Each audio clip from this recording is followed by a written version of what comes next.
Your vehicle may have a rear-view camera that can help you see what's behind you and help you maneuver when you're backing up or parallel parking. Let me show you how it works. When you shift your car into reverse, the rear-view camera will display an image of what's directly behind you on your Sync with My Ford touchscreen or on the 4.2-inch Sync screen.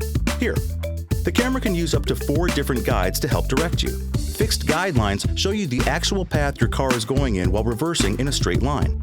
Active guidelines show you the path in which you intend your car to go when reversing, perfect for when you're backing into a parking space.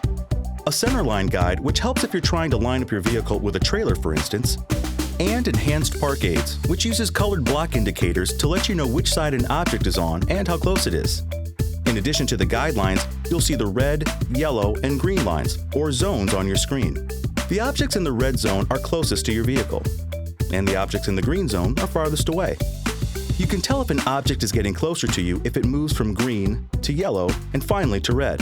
The camera display will remain on your console screen until you've shifted out of reverse or are driving 5 miles per hour or faster. You can also turn your rear view camera delay on or off. If your camera displays in the 4.2-inch center screen, press the menu button here. Then use the arrows below the screen and scroll to camera settings, then camera delay on or off. If your rear view camera displays on your My Ford touchscreen, select Settings on your screen, Vehicle, Camera Settings, then Rear Camera Delay on or off. Keep in mind, if your camera lens gets dirty or your reverse lights aren't working properly, you may not get a clear image.